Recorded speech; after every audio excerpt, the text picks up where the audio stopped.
Et merci beaucoup, cher Pascal Praud. Bonsoir à tous, bonsoir à toutes. Bienvenue dans La France en face. Bonsoir Pierre. Bonsoir Laurence. Ravi de vous retrouver pour notre rendez-vous politique sur CNews et sur Europe 1 avec notre invité ce soir, Éric Zemmour. Bonsoir à vous. Bonsoir. Bienvenue avec une double actualité qui vous concerne, politique bien sûr, on va l'évoquer, et en librairie, puisque votre ouvrage, Le suicide français, paru il y a 12 ans, va sortir dès demain aux États-Unis, le 20 mai. Vous vous y rendrez d'ailleurs Et au mois de juin. en France demain. Et en France, en édition, Quand même, d'abord. évidemment, de poche, chez Fayard. L'occasion de revenir sur ce que vous avez décrit dans cet ouvrage qui a créé tant de vagues depuis sa première publication. Bonsoir Éric Zemmour. Bonsoir. Et bonsoir aux auditeurs d'Europe 1. Nous allons bien sûr évoquer les sujets qui concernent les Français dans leur vie au quotidien. L'insécurité et le pouvoir d'achat sont les deux principales préoccupations. Ils sont nombreux à vous interroger ce soir et vous allez pouvoir leur répondre directement. Carburant, économie, dette, retraite, narcotrafic, peine de prison. Les sujets sont divers et s'accumulent déjà sur le bureau du futur président pour 2027. Alors, Éric Zemmour, on va commencer par Le suicide français. Un livre dans lequel vous décrivez le déclin de la France, le sentiment de dépossession qu'éprouvent les Français. C'est un essai alarmiste pour les uns, prophétique, comme l'a dit Pascal Praud il y a quelques instants. Pourquoi cette réédition et surtout, qu'est-ce qui a changé depuis 2014 ? Est-ce que la situation a empiré selon vous ou pas ? Alors, pourquoi cette réédition ? Parce que je pense que les gens se posent plus que jamais, 12 ans après, la même question qu'il y a 12 ans, c'est-à-dire comment en est-on arrivé là ? Je vois autour de moi, et vous avez eu la gentillesse de dire qu'il allait sortir aux États-Unis, qu'il allait même être un documentaire sur Canal+. Je veux dire, manifestement, il y a une attente, une question qui est comment en est-on arrivé là ? Des plus jeunes comme des moins jeunes. Les plus jeunes se disent mais pourquoi on a le choix contre le désespoir et l'exil ? Les moins jeunes se disent qu'ils ne reconnaissent plus le pays où ils ont grandi. Vous savez, il y avait une très belle phrase d'Edgar Quinet qui disait le véritable exil n'est pas d'être arraché de son pays, c'est d'y vivre. Et de n'y plus rien trouver de ce qui les faisait aimer. Et je pense qu'il y a des millions de Français qui comprennent mieux cette phrase désormais. Donc moi, dans ce livre, je réponds à cette question. Je réponds à cette question, en plus, en prenant des éléments de la culture populaire, des films, des chansons, des matchs de foot, des décisions politiques, des livres, vous voyez. Et j'essaye d'analyser, selon un triptyque que j'ai décrit, qui est déconstruction, dérision, destruction. Et comment tout ça se met en route depuis les années 70 jusqu'à aujourd'hui. Et aujourd'hui, Éric Zemmour, alors aujourd'hui, est-ce que ça a empiré ou pas ? Évidemment que ça a empiré puisqu'on n'a pris aucune décision qui pouvait redresser la situation. Pascal Praud a eu la gentillesse de dire que tout ce que j'avais annoncé, prophétisé était arrivé. Je dirais, malheureusement, tout s'est passé comme prévu. C'est-à-dire qu'on parle évidemment d'immigration. L'immigration est devenue une espèce d'invasion, de colonisation par une civilisation islamique d'une vieille terre chrétienne. Mais il n'y a pas seulement l'immigration. Il y a aussi l'école qui s'est effondrée depuis le collège unique de Haby. Il y a aussi le juge qui a pris un pouvoir exorbitant. Aujourd'hui, franchement, le Conseil constitutionnel gouverne et à l'Assemblée, on fait des commissions pour animer la galerie. Donc rien ne va en réalité, rien ne s'est amélioré, Éric Zemmour, vraiment ? Rien ne s'est amélioré. Ah non, vraiment, je pense que rien ne s'est amélioré. Je vous dis, je pense que malheureusement, tout s'est déroulé comme je l'avais prévu il y a 12 ans, et c'est une véritable catastrophe. Qu'est-ce qu'il y a de plus grave dans votre triptyque ? Vous parlez de déconstruction et de destruction, ça à la limite, on peut voir des exemples précis. Dans la dérision, est-ce qu'il y a quelque chose de cynique aussi dans la dérision ? Non, si vous voulez, il n'y a pas quelque chose de plus important. C'est un chemin. D'abord, on part de la déconstruction, qui est un phénomène intellectuel, ce que les Américains appellent la French Theory, c'est-à-dire on estime que tout doit être déconstruit, rien n'est naturel, rien ni les hommes, ni les femmes, ni les pays, ni la famille, etc. Les universités américaines, ça, c'est exactement, mais c'est parti de la France. Ouais. C'est parti des universitaires français, Foucault, Deleuze, etc. Ça, c'est la première approche. Après, il y a la dérision. C'est-à-dire qu'il y a depuis les années 70-80, en vérité depuis Coluche jusqu'au aux comiques d'aujourd'hui qui ont beaucoup moins de talent que lui, malheureusement. Qui ne sont pas Il y a par l'intermédiaire de la dérision, on se moque de tout, et en particulier de la France. Est-ce que c'est pas ça le plus grave, justement? Non, c'est qu'on se moque parce que finalement, on n'en a que faire. On peut rien bâtir sur la dérision, vous voulez, en réalité, sur le cynisme. Mais bien sûr, mais je vous dis, c'est un chemin. On part de la déconstruction parce que c'est d'abord un mouvement intellectuel, puis on se moque, et puis en fait, on s'aperçoit que tout est détruit. Alors, il y a aussi ce constat que vous dressez d'une France impuissante dont l'autorité de l'État s'est progressivement affaissée. Qui sont les responsables? Ce sont tous les présidents de la République de la Ve, ou est-ce que vous datez ça des années Emmanuel Macron, des années François Hollande, Éric Zemmour? Oh non, je remonte, moi, dans mon livre, aux années 70. En vérité, à partir des années de Valéry Giscard d'Estaing, de Mitterrand et des successeurs. Vous savez, l'État a subi... Alors là, si on parle de l'État a subi exactement le triptyque que je vous ai décrit tout à l'heure. D'abord, intellectuellement, on a commencé à dire que son autorité était illégitime. Ensuite, on s'est moqué de lui, la dérision. Puis, aujourd'hui, il n'a plus aucun pouvoir. On voit bien, je vous parlais du pouvoir des juges, on pourrait parler des médias. On voit bien que l'État n'arrive plus à se faire respecter, que les lois sont soit annulées par le juge, soit moquées, soit pas respectées. Étouffées par les normes aussi. Exactement, que l'autorité de l'État n'est absolument plus respectée et donc qu'il ne peut plus agir. Je pense que c'est d'ailleurs un des drames français. C'est-à-dire que comme nous avons bâti depuis 1000 ans un pays qui a été forgé par l'État et que nous avons une révérence native pour l'État, nous sommes un peu orphelins avec un État qui n'a plus de pouvoir, sans oublier les normes européennes, les lois, etc. Et on va y venir. Mais on a les élites qu'on mérite aussi, Éric Zemmour. Les présidents que vous citez ont tous été élus démocratiquement. Ce sont les Français qui ont fait ce choix-là. Tout à fait. Donc nous avons participé à notre déconstruction. Oui. Nous avons participé à notre déconstruction et à notre destruction. C'est pour ça que je parle de suicide. Nous sommes tous responsables. Mais il faut dire aussi que il faut voir après des éléments positifs. C'est-à-dire qu'il y a une volonté des peuples européens, parce que la destruction ne s'arrête pas à la France. C'est aussi l'Europe et tout l'Occident. Il y a une volonté du peuple français, du peuple anglais, des peuples allemands, américains, de ne pas mourir. Ils ont compris au bout de plusieurs années, et j'espère avoir participé à cette prise de conscience, qu'il y avait un danger mortel pour eux et qu'il fallait se réveiller. Et on voit tous les pays se réveiller en vérité, tous les pays d'Occident se réveiller, et je pense que c'est l'élément vraiment positif. Maintenant, vous savez, la différence, vous m'avez demandé qu'est-ce qui a changé. Il y a une différence pour moi. C'est qu'en 2014, j'ai écrit pour alerter. Aujourd'hui, j'écris pour mobiliser. Vous m'avez dit, on m'a traité de décliniste. Vous avez raison. Mais moi, le déclin, je l'ai décrit, je l'ai dénoncé. Il y en a qui m'ont traité de décliniste, qui l'ont organisé. Vous voyez, ça fait des différences. Je pense que il y a une phrase d'Auguste Comte que j'aime bien qui est « Il faut savoir pour prévoir afin de pouvoir ». Je pense que si je sais et j'ai prévu, je pense que je pourrais. Et je pense que ce n'est pas, négligeable. Je pense que seul un médecin qui fait le bon diagnostic peut soigner le malade. Donc ça veut dire être candidat à la présidentielle, soyons clairs. Écoutez, nous verrons pour la présidentielle. J'ai déjà été candidat. Vous savez, quand j'ai été candidat en 2022, j'ai pensé que je ne pouvais pas rester impuissant et spectateur dans une situation aussi tragique.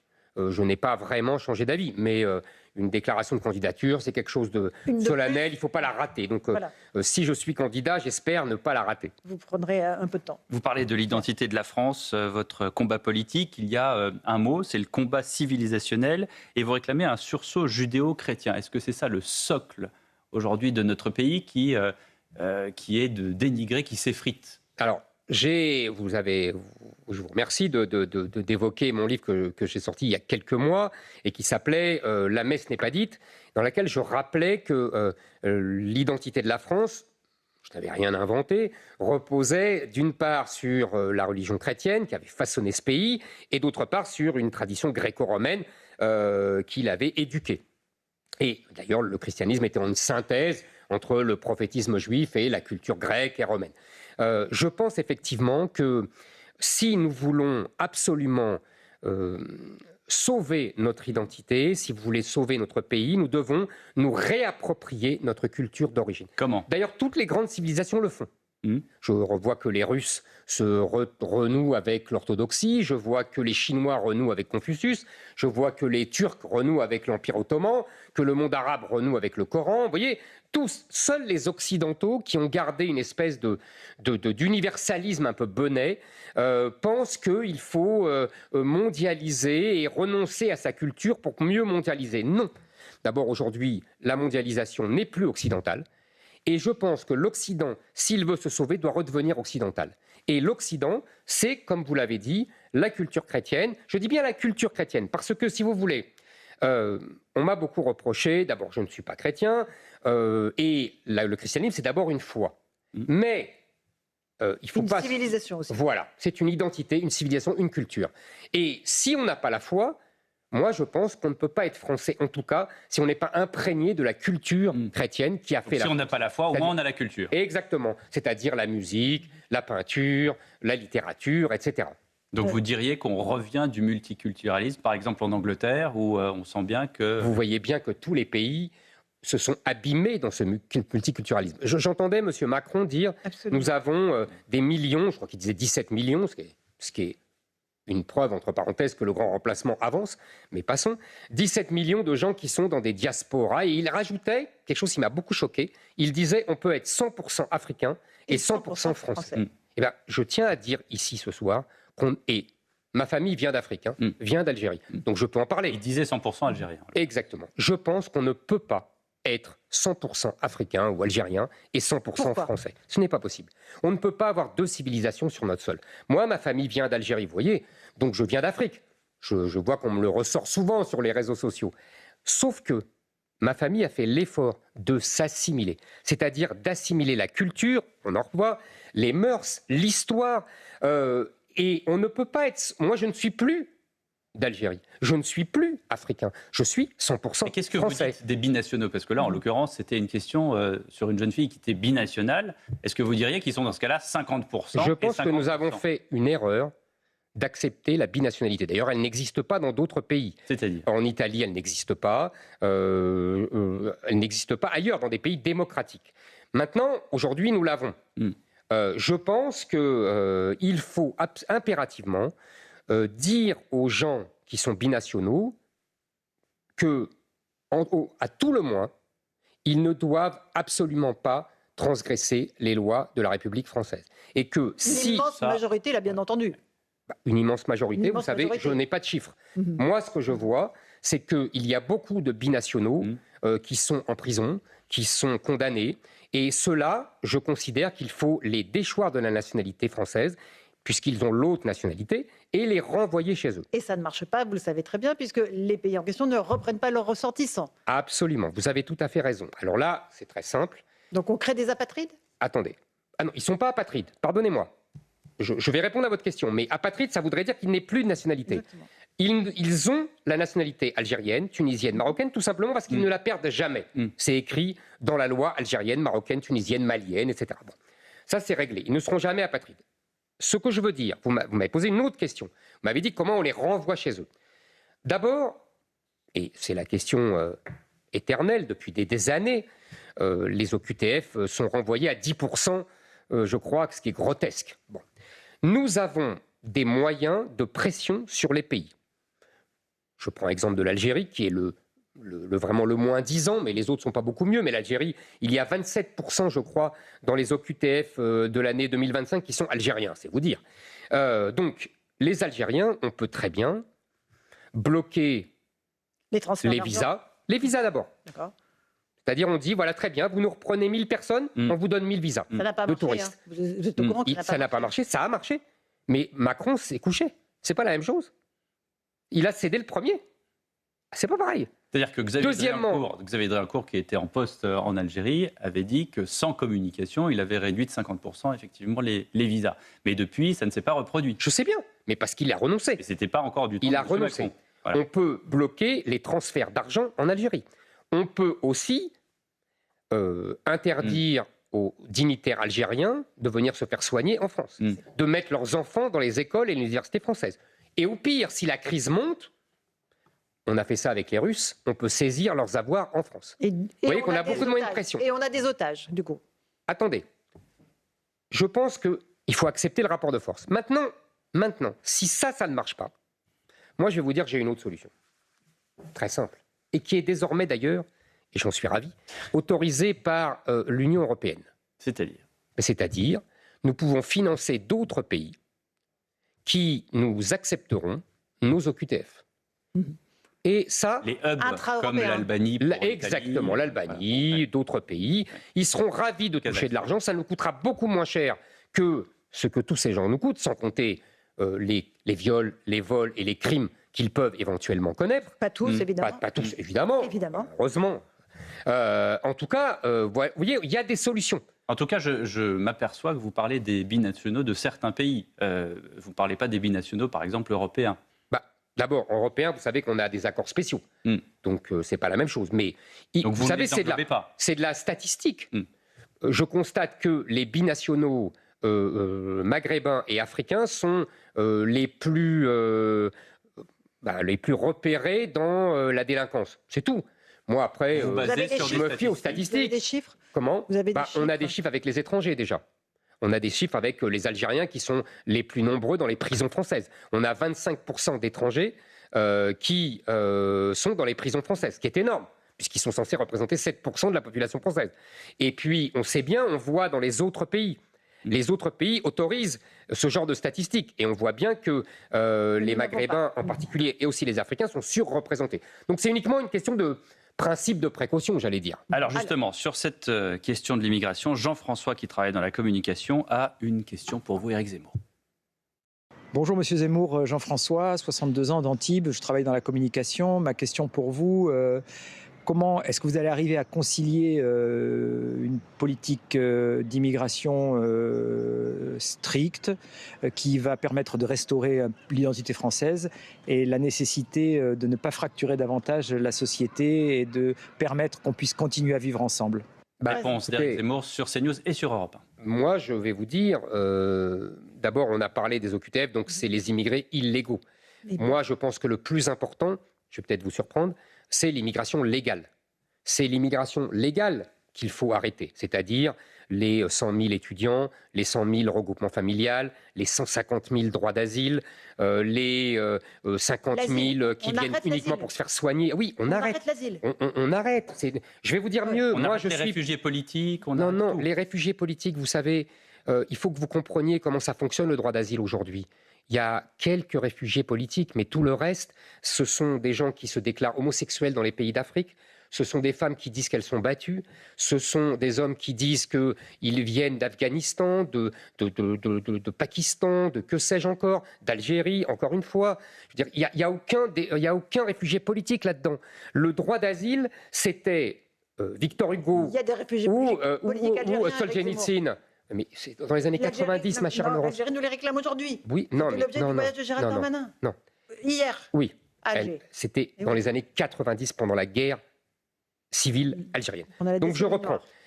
C'est ça le gros. Et c'est ça, je réponds au monsieur, c'est ça qu'il faut d'abord arrêter. Et moi, je inverserai la question. Parce que lui, il parle de la fracture de la société. J'ai compris. J'inverserai. Moi, je pense que c'est justement le surplus d'immigration permanent, l'énorme immigration, l'invasion migratoire, les 500 000 immigrés légaux par an qui viennent en France, qui fracturent la société. Parce qu'ils amènent avec eux, vous savez, en fait, un individu, quelle que soit sa culture, quelle que soit son origine, il peut être bon, méchant, gentil, intelligent, plus stupide, etc. etc. Ce n'est pas le problème. Les individus, on peut s'entendre individuellement avec chacun. Mais un individu, et surtout quand il est des millions, il amène avec lui sa culture, ses mœurs, et ces mœurs sont antagonistes avec les nôtres, en particulier s'il vient de pays musulmans. Il peut y avoir des intégrations réussies, Éric Zemmour. Il y en a des centaines de milliers d'exemples dans notre pays, aujourd'hui. Alors, distinguons, si vous me permettez, distinguons les mots. Intégration, qu'est-ce que ça veut dire? Ça veut dire qui respectent la loi et qui travaillent. Oui. Là, je vous l'accorde, il y a beaucoup de gens qui respectent la loi et qui travaillent. Après, il y a assimilation. Pour devenir français, normalement c'est écrit dans la loi, il faut être assimilé. Là, assimilation, il n'y en a pas beaucoup. Parce que assimilation, ça veut dire s'approprier la culture, l'histoire de France. Vous savez, je vais vous donner un seul exemple. parce que ça me rappelle qu'ici, on me demande souvent qu'est-ce que c'est que l'assimilation. Je vais vous donner un exemple que j'ai trouvé tout à fait charmant et très évocateur. Quand Madame Agazenski, vous savez, l'épouse de Lionel Jospin, est rentrée à l'Académie française, elle a raconté l'histoire de son grand-père qui est venu de Pologne, et puis son père, et puis elle, vous voyez, magnifique, elle rentre à l'Académie française. Et elle a dit, notre grand-père nous a dit, quand nous sommes arrivés en France, nous avons troqué les rois de Pologne pour les rois de France. L'assimilation, c'est ça. Nous sommes tous des fils d'immigrés sur ce plateau. Oui. Sur l'immigration légale et régulière, vous dites zéro immigration légale, on n'a pas besoin d'immigrés pour travailler. Mais même, je vais vous dire mieux. Même, je vais vous dire mieux. Je veux une immigration négative. Attendez. Je vais vous répondre et je vais répondre à ça. Moi, je pense qu'on peut avoir une immigration négative. Négative. Oui, c'est-à-dire non seulement on n'accueille plus, on mais plus en de démographie, mais on renvoie. On fait la remigration pour les délinquants, pour les criminels, pour les chômeurs de longue durée, etc. Donc on peut avoir une immigration négative. C'est ce que fait Trump aux États-Unis. Les chômeurs de longue durée, pardon. Les chômeurs de longue durée, on les renvoie. Vous savez, en Suisse, c'est pas une tyrannie la Suisse. Vous êtes d'accord avec moi? Si vous n'avez plus de travail pendant 6 mois, vous êtes renvoyé. Aux États-Unis, si vous n'avez plus de travail... Quand vous n'avez pas la nationalité suisse. Bien sûr, je parle d'étrangers. Oui, donc vous ne parlez pas d'étrangers. Plus des binationaux, là, on parle d'étrangers. Très bien. Les binationaux, je vous ai dit, ils deviendront étrangers si je les déchois de la nationalité française. Ce n'est pas la même chose. Il y a des étapes quand même. Donc moi, je parle d'immigration négative. Maintenant, vous me parlez d'immigration de travail. Oui. Et de démographie aussi. Et de démographie, parce que les deux sont évidemment liés. Non, pas forcément. Nous avons un déclin démographique et l'immigration de travail nous sert. Ok, mais je ne pense pas que l'immigration de travail réponde au déclin démographique, si vous me permettez. Parlons de l'immigration de travail, si vous voulez. On parlera de déclin démographique, si vous voulez. On avance, on a plein d'autres sujets à très bien. Alors, l'immigration de travail. D'abord, il faut exactement situer ce que représente l'immigration de travail. Je vous ai dit tout à l'heure, il y a 380 000 visas légaux et il y a à peu près 150 000 droits d'asile. Donc, comme il y a à peu près la moitié de droits d'asile qui sont acceptés, mais l'autre moitié qui n'est pas acceptée ne part jamais. Donc vous voyez, ça vous fait à peu près en gros 500 000 étrangers de plus chaque année. C'est ça le bilan de M. Macron. Ça fait depuis 10 ans 5 millions. Très bien. Sur ces 500 000, est-ce que vous savez combien viennent avec des visas de travail? 10%. Même pas 50 000. Donc, visa étudiant, tout le reste. Exactement. 100 000 étudiants, 100 000 regroupements familiales, 150 000 droits d'asile, 50 000 pour se faire soigner, etc. 50 000 seulement pour travailler. Vous voyez, il faut relativiser. Deuxièmement, moi, je suis désolé, mais je peux comprendre qu'on peut avoir besoin ponctuellement. Par exemple, j'ai des amis agriculteurs qui me disent, en me taquinant, ils savent que j'adore les fraises, pour cultiver tes fraises, il n'y a pas de Français qui veulent le faire, je suis obligé d'avoir des étrangers. J'entends. Je pense qu'il faut d'abord, dans ce cas-là, donner un contrat de court terme pour la récolte et ils rentrent.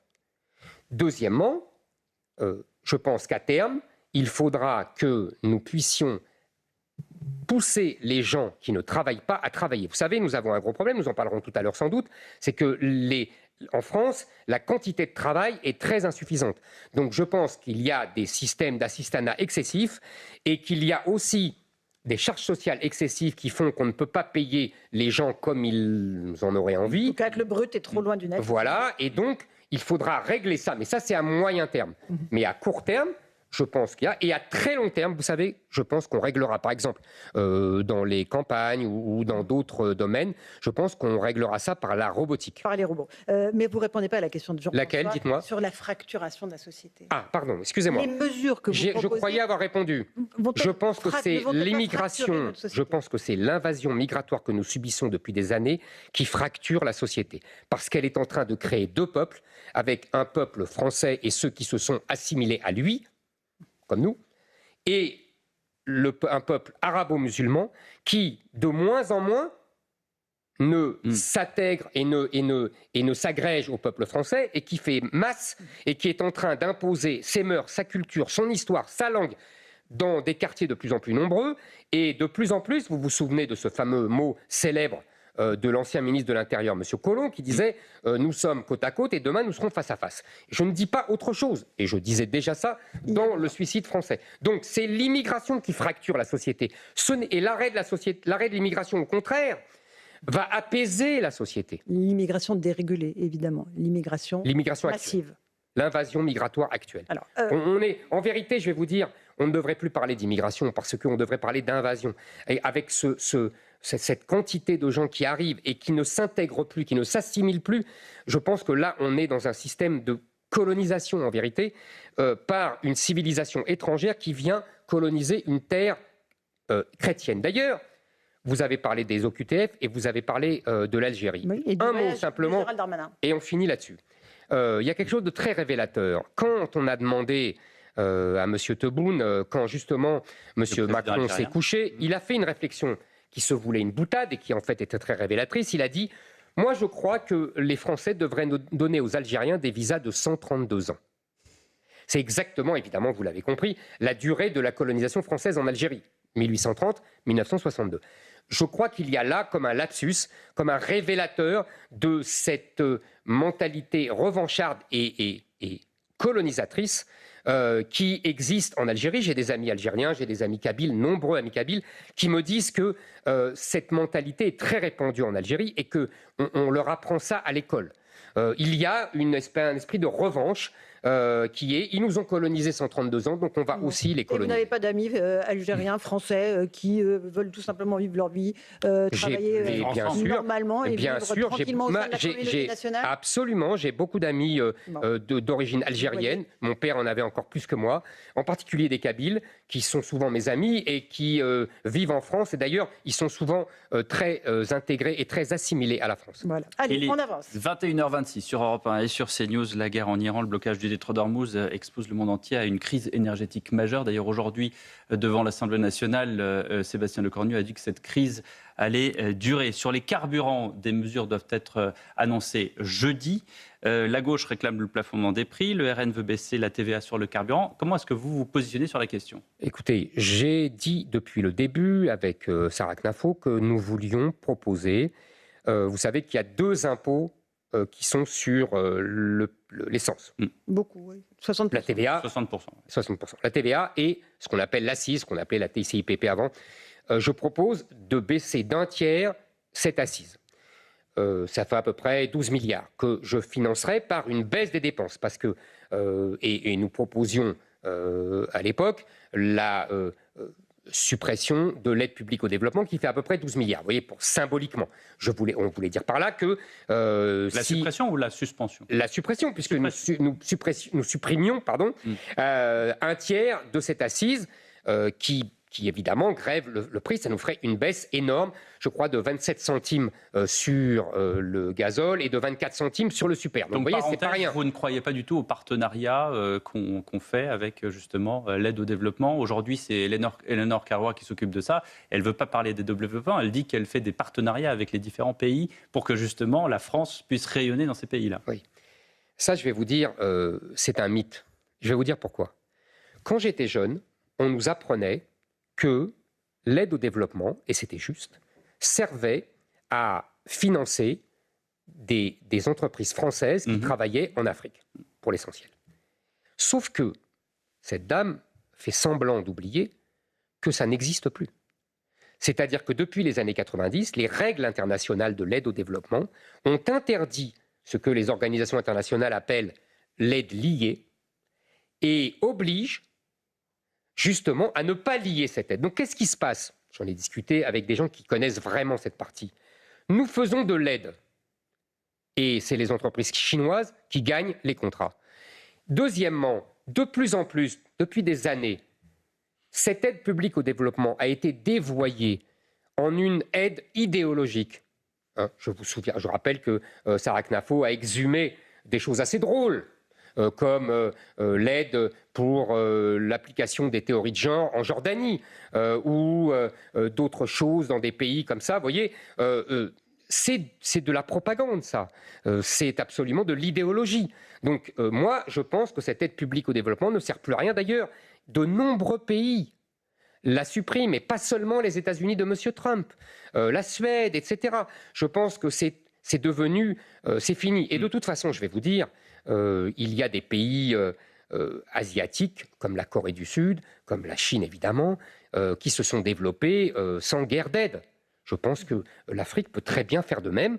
Je pense que c'est humiliant pour eux de recevoir des aides, et surtout quand on leur dit ce qu'il faut faire sur l'homosexualité, la théorie du genre, etc. Ils n'apprécient pas du tout et ils ont raison. Pouvoir d'achat, on y reste. Éric Zemmour, on est sur CNews et sur Europe 1, il est 21h30. Écoutons la question de Laurent, qui est retraité, qui vous parle du pouvoir d'achat.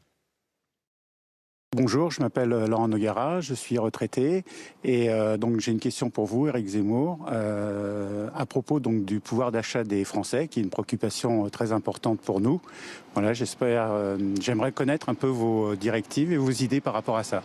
Alors, je vais vous dire, effectivement, cette question du pouvoir d'achat hante le débat politique depuis des années. Dès qu'il y a une poussée d'inflation, on le voit là avec l'essence, mais on l'a vu pour d'autres sujets, il y a eu le gaz après la guerre en Ukraine, etc. Il y a des millions de Français qui ne s'en sortent plus car ils sont à quelques euros près, et donc c'est absolument scandaleux, ce n'est pas possible. Moi, je vais vous dire le fond de ma pensée. Deux choses. La première, cette question de pouvoir d'achat révèle une chose. Les Français se sont appauvris.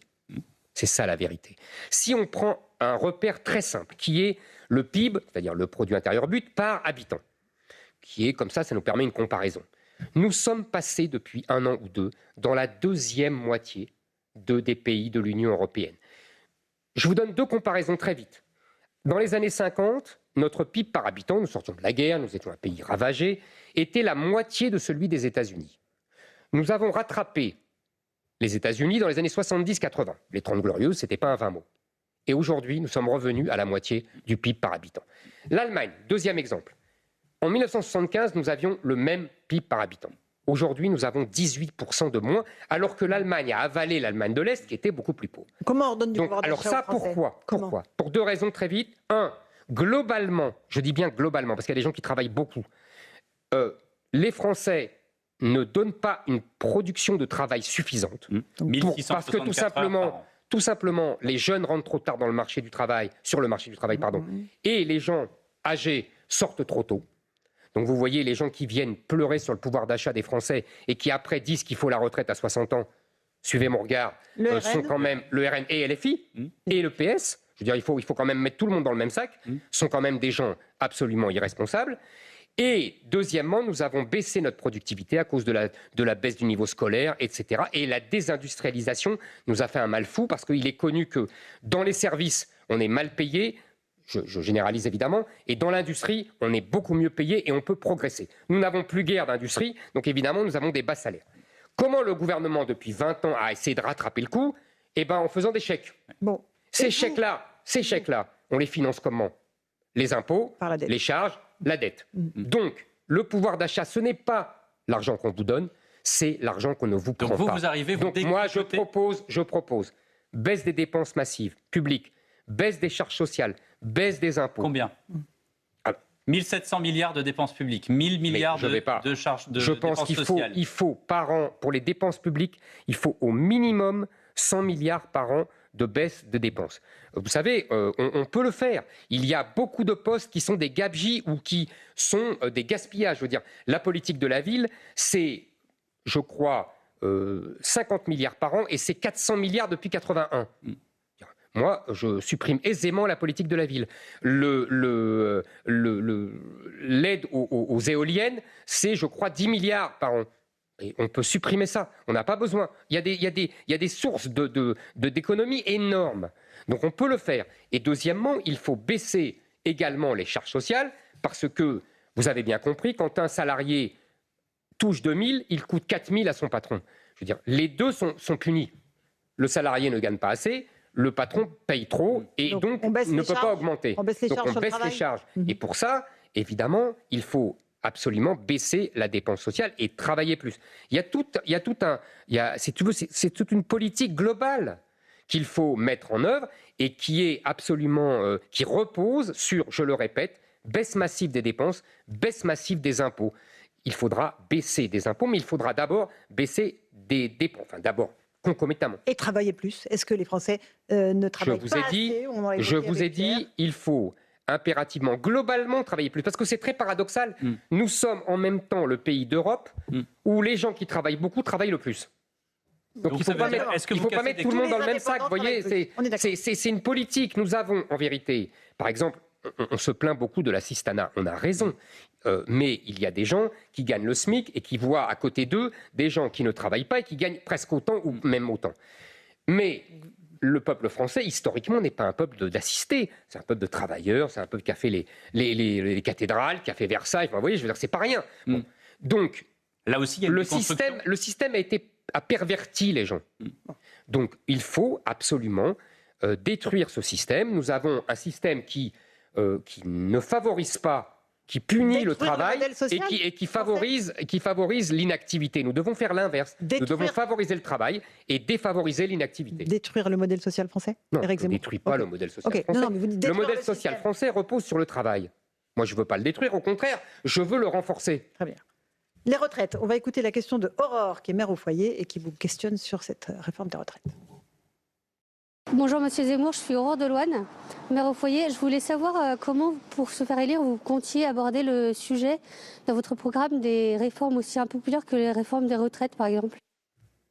La question d'Aurore, Éric Zemmour, sur CNews 0. On a dit tout à l'heure que les Français étaient de tout l'Occident ceux qui partaient le plus tôt à la retraite. Il faut bien avoir ça en tête.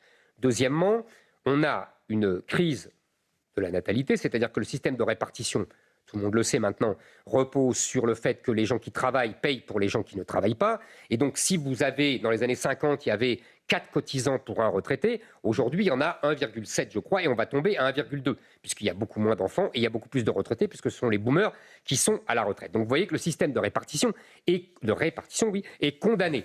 On ne peut plus le financer. Donc, soit on augmente les cotisations, on a dit tout à l'heure que déjà, ils étaient trop élevés, ça représente 14% du PIB, c'est énorme, tous les paiements des retraites, ou alors on diminue les retraites des gens.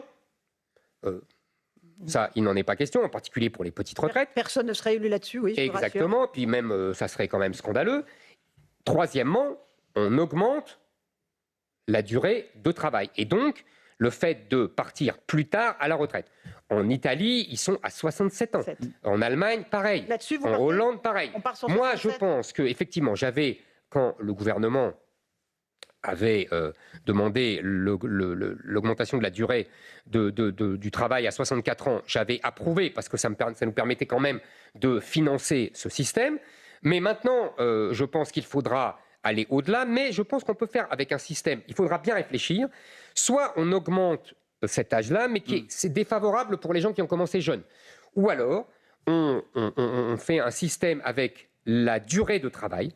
C'est-à-dire que là, aujourd'hui, on est à 43 ans de travail, de cotisation. On peut augmenter à 44 ans, 45 ans, 46 ans. Mais on ne tiendra pas comme ça. Il faut aussi injecter dans notre système de répartition une partie de capitalisation. C'est-à-dire la capitalisation, vous savez, ce sont les gens qui financent eux-mêmes leur retraite. Modèle non, on ne pourra pas changer de de modèle. On ne pourra pas passer de... Il faut insuffler de la capitalisation dans la retraite. Mais c'est déjà le cas, mon cher. Les fonctionnaires, les fonctionnaires ont déjà un système de capitalisation. Oui, mais dans le privé, c'est vraiment... Dans le privé, il y a des entreprises qui l'ont fait. Ouais. Donc, vous voyez, ça existe déjà. Donc, ce n'est pas une révolution. Mais vous avez raison, ce n'est pas simple parce que les gens ne vont pas cotiser 2 fois. Ils ne vont pas cotiser une fois pour le système par répartition et en plus, cotiser pour leur propre retraite, ça serait vraiment injuste. Donc, il faut faire ça avec subtilité et ce n'est pas simple. Il faut trouver des moyens cohérents de réussir. Mais vous voyez, il faut ne pas hésiter à dire, ne pas être démagogue et ne pas dire qu'on travaillera un peu plus longtemps. Surtout, pardon, je finis là-dessus. Ça, c'est pour le RN encore, Éric? Non, pour tous les gens qui disent qu'on peut... Il n'y a pas que le RN qui dit ça. Il y a LFI, il y a le PS, honnêtement, il n'y a pas que le RN. Non, mais il ne faut pas non plus, après, on va dire que j'attaque que le RN. Non, je dis ce que je pense.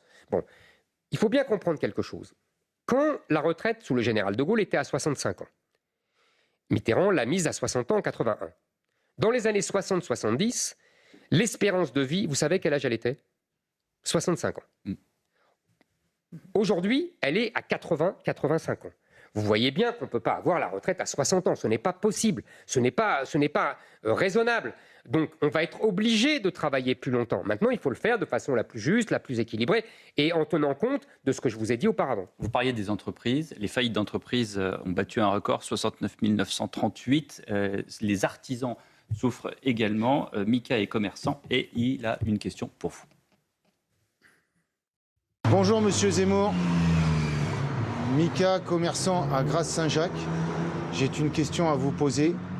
Que pensez-vous faire pour les taxes des artisans, qu'on est surmergé de taxes? Qu'est-ce que vous répondez? Écoutez, il n'y a pas que les artisans. Je réponds à monsieur, mais en fait, nous sommes le pays le plus imposé du monde.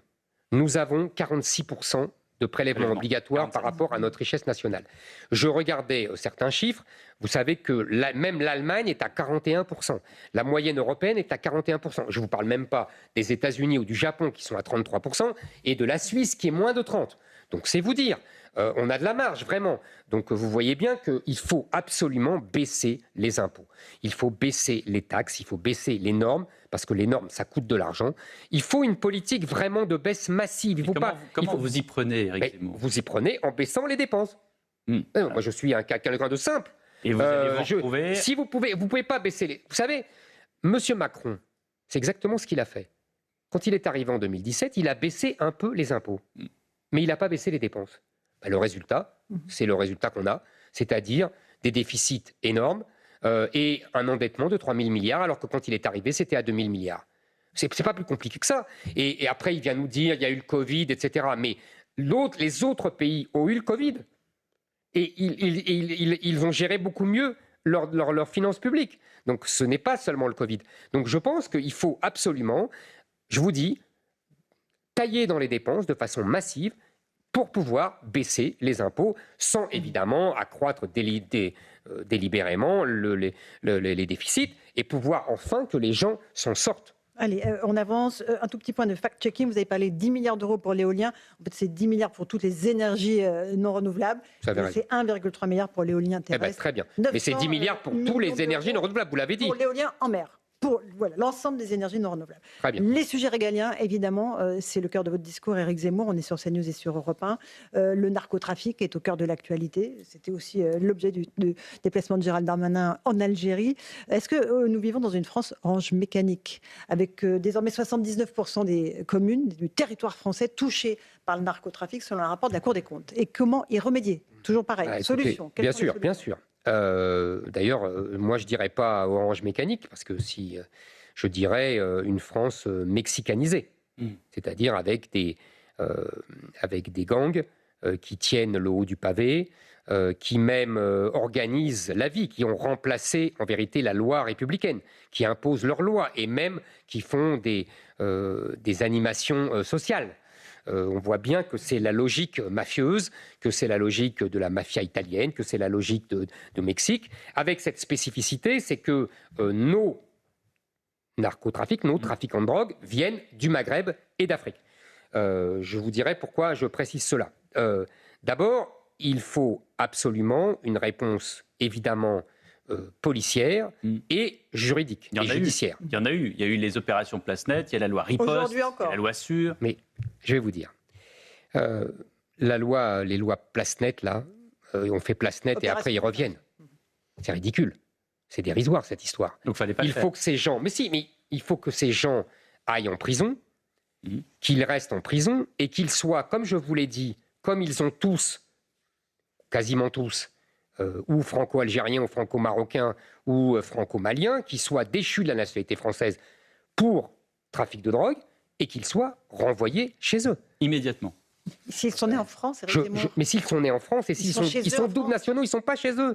Non, je suis désolé. Comment vous faites la déchéance de la nationalité? Comment est-ce que vous allez faire le process juridique? C'est très simple. Il y a une loi prévue, qui existe depuis la Révolution française, de déchéance nationalité. Seulement, elle est réduite à des cas de trahison, de lutte contre l'État, etc. Vous vous souvenez que quand il y a eu le Bataclan, François Hollande avait proposé d'étendre cette loi aux terroristes. Exactement. Et bien vous voyez, moi je fais la même chose. J'étends cette loi aux terroristes et aux trafiquants de drogue et aux criminels. Et voilà. C'est tout. C'est juridique. Après, vous allez me dire, le Conseil constitutionnel ne laissera pas passer. Mais je fais ça par référendum, évidemment. C'est une autre discussion. Nous avons toujours cette discussion. Ça, c'est la première chose. Deuxième chose, je pense qu'il faut évidemment accroître les peines. Mais je dirais, il faut absolument des peines planchées. Ça a été fait, ça a été annulé, aboli par François Hollande. Nous devons les rétablir. Aujourd'hui, on sait bien Quand vous discutez avec tous les policiers, ils vous disent le problème de la police, c'est la justice. On le sait. Pas tous, Éric Zemmour. Ils disent pas tout ça. Tous les policiers vous disent ça, je vous assure. Je vous dis pas que tous les juges. Je vous dis pas que tous les juges sont laxistes. Ça, je ne vous dis pas ça. Je vous dis que les policiers disent notre problème, c'est la justice, parce qu'on les voit ressortir. C'est tout ce que je vous dis. Je vous parle, moi, des policiers que je rencontre, et je rencontre beaucoup. Donc, il faut absolument des peines planchées, il faut plus de rigueur. Il n'y a, vous savez bien, le problème de la justice, on l'a dit 1000 fois, c'est que la peine qui est qu'on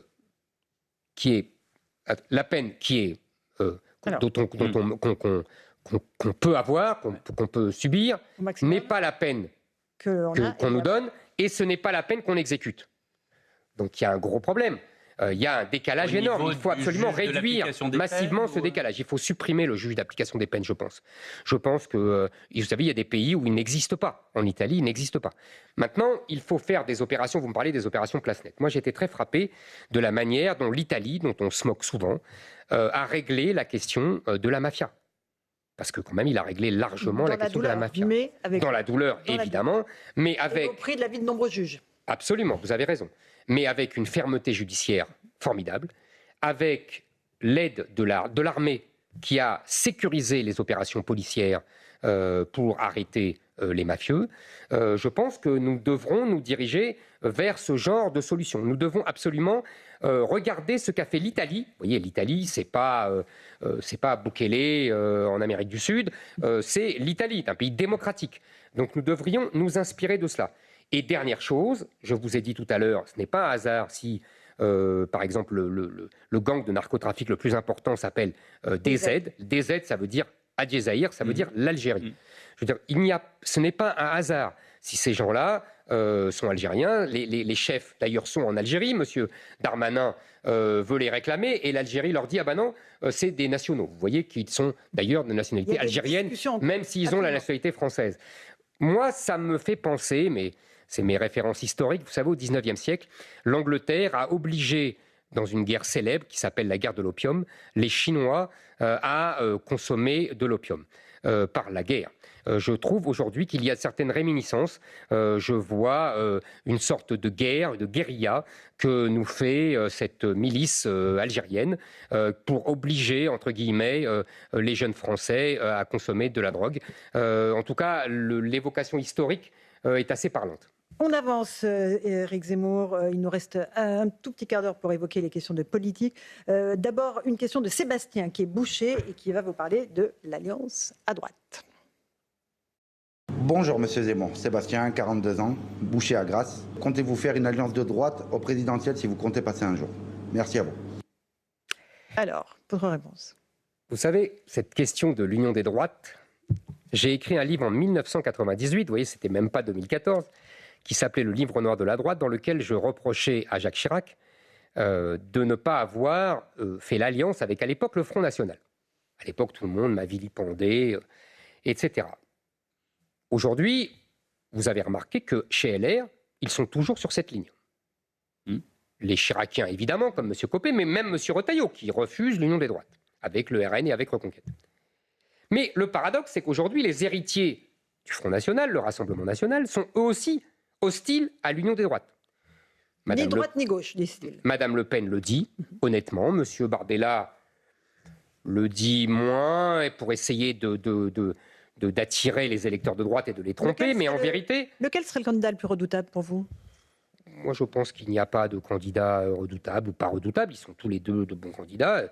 Ils choisiront, la justice choisira, si j'ai bien compris. C'est d'ailleurs ce que je conteste.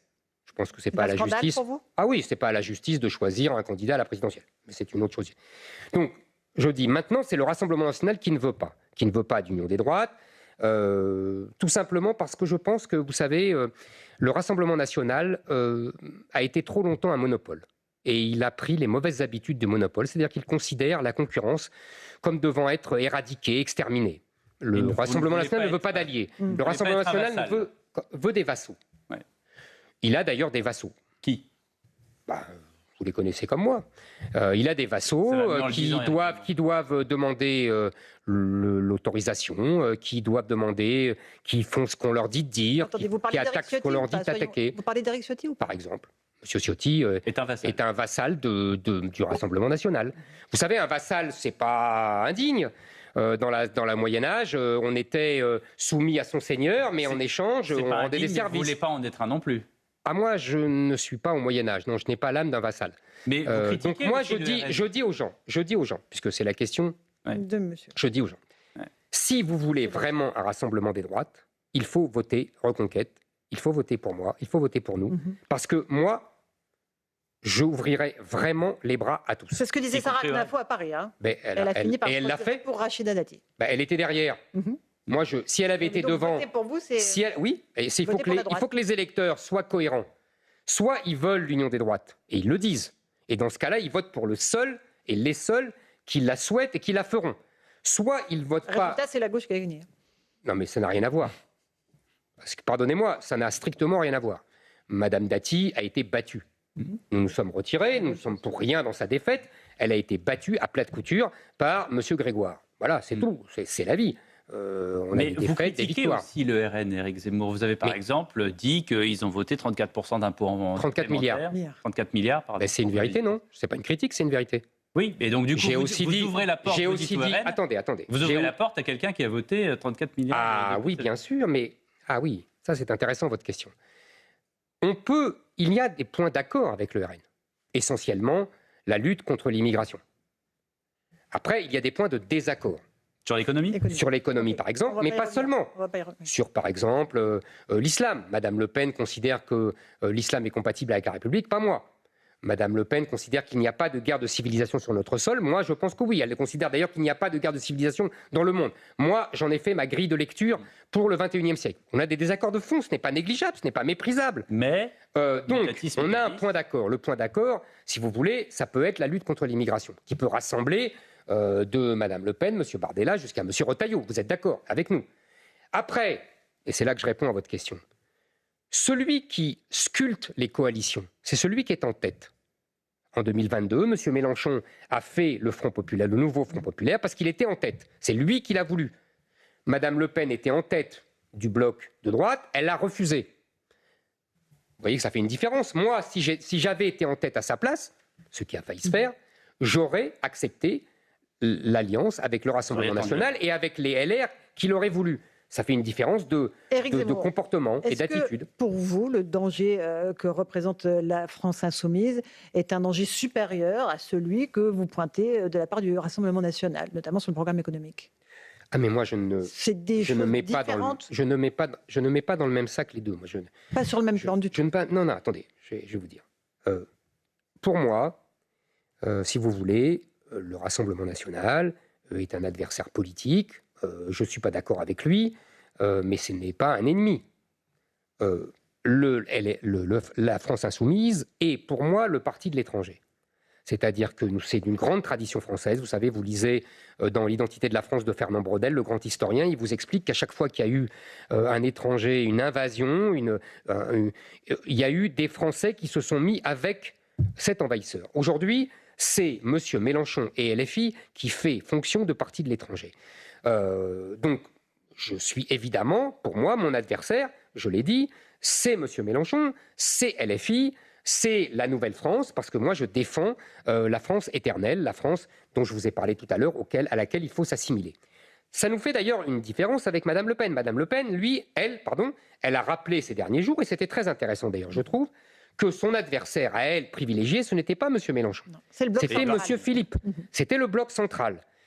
Ce qui est d'ailleurs, et je lui rends hommage, conforme à ce qu'elle a toujours dit. Elle est dans une logique qui est née à Maastricht, entre le camp du oui et le camp du non, il y a 30 ans, que un de ses conseillers, M. Sainte-Marie, que je connais bien, a théorisé l'affrontement entre le bloc populaire et le bloc élitaire. Donc ni gauche ni droite, on met des gens de droite et de gauche dans le même camp, de part et d'autre. D'ailleurs, M. Macron a fait la même chose.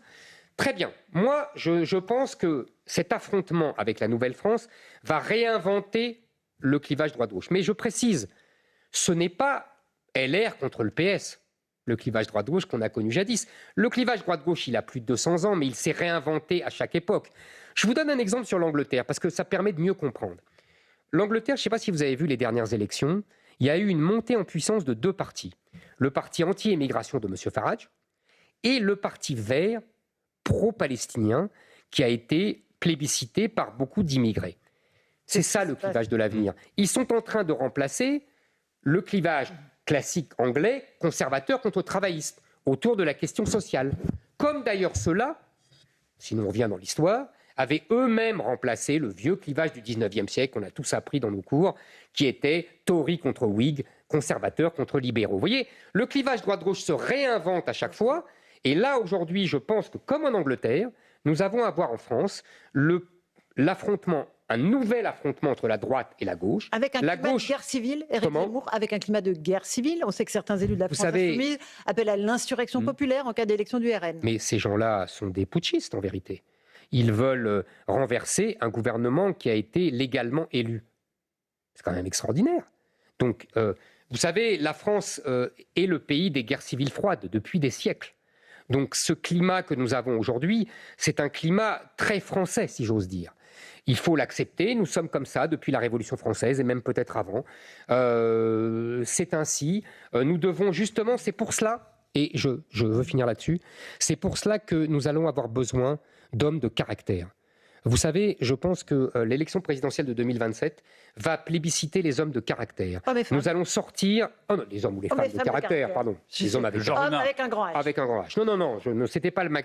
Je pensais à autre chose. Je pense que nous avons eu beaucoup de communicants, beaucoup d'apparatchiks. Vous voyez, donc je pense qu'aujourd'hui, nous allons avoir besoin d'hommes de caractère parce que les temps vont être dangereux. Avec une primaire.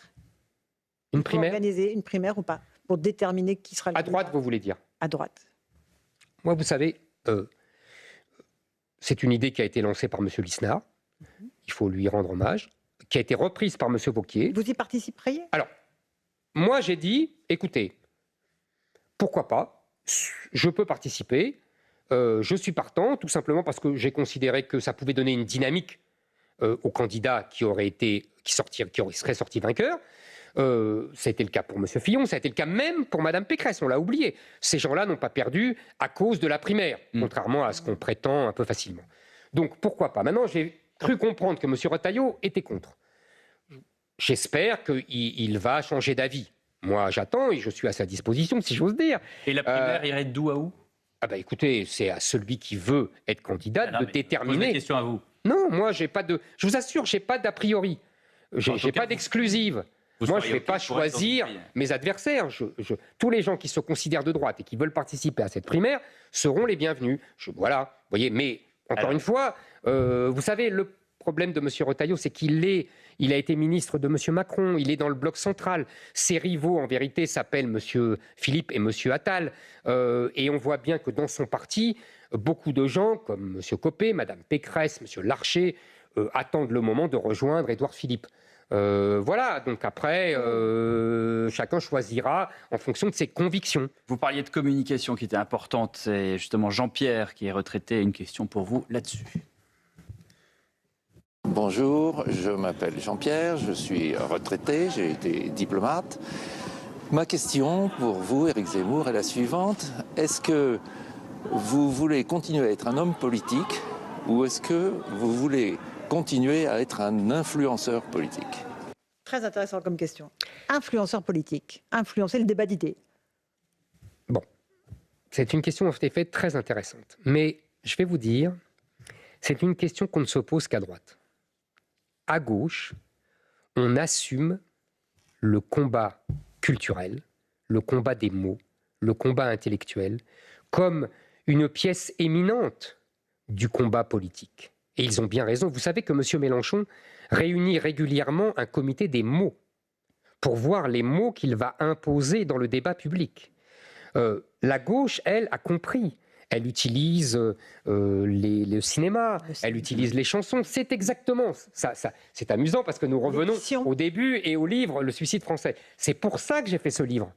C'est parce que j'ai voulu montrer comment la gauche avait utilisé tous les éléments de la culture populaire pour pouvoir influencer et pour pouvoir endoctriner les Français. Et ça a très bien marché. Donc, moi, je réponds à ce monsieur, je veux être les deux. Je veux continuer à mener le combat culturel, idéologique, parce que j'ai le sentiment que je suis le seul à droite à le mener depuis 20 ans, et je crois qu'il a eu des résultats. Est-ce que vous pensez que l'édifice vacille aujourd'hui ? Si vous voulez... Le magistère moral de la gauche, est-ce qu'il vacille aujourd'hui, Éric Zemmour? Je ne dirais pas cela. Je dirais que, et je suis sur CNews, donc grâce à Vincent Bolloré, il a enfin un concurrent sérieux. Et justement, d'ailleurs, c'est pour ça que la gauche hurle à la mort, parce qu'il avait tellement l'habitude du monopole. Oui, je parlais du monopole pour le RN, mais le monopole culturel pour la gauche, alors là, c'est quelque chose depuis 1945, ou même depuis la Révolution française, ou même depuis avant la Révolution française avec les philosophes. Donc vous voyez, c'est dire comme c'est loin. Donc ils hurlent à la mort parce qu'ils ne sont plus en situation de monopole, mais ils ont gardé le magistère moral, ils ont gardé l'endoctrinement des écoles, ils ont gardé la mainmise sur les universités à travers l'idéologie woke, ils ont gardé la mainmise sur le cinéma, je vois ça, ils ont gardé la mainmise sur le monde publicitaire. Vous voyez, tous ces mondes-là qui façonnent les esprits des gens sont encore aux mains de la gauche. Et c'est pour ça que moi, je réponds à ce monsieur, je veux mener les deux combats. Toujours, je veux continuer à mener les deux combats, je veux faire comme la gauche. Je suis le seul à le faire, Vous ne croyez pas que David Lisnard le fait aussi, mener ce combat des idées, le combat de la culture? Écoutez, il mène le combat du libéralisme, qui avait été mené par M. Madelin jadis, et c'est tout à son honneur, et il le mène très bien. Je trouve que d'ailleurs d'autres le mènent très bien aussi. Donc oui, je parle de mener un combat vraiment culturel, idéologique, contre la gauche. Ça, je pense que je le mène depuis 20 ans, 30 ans, et que j'ai en tout cas longtemps été seul. Merci beaucoup Éric Zemmour, merci Pierre de Villeneuve. Merci. Le suicide français donc, sort à nouveau demain en France chez Fayard Pluriel. Aux États-Unis en juin, et un documentaire tiré de ce livre en juin aussi sur Canal+. Merci à vous Éric Zemmour, bonne soirée. Merci à vous.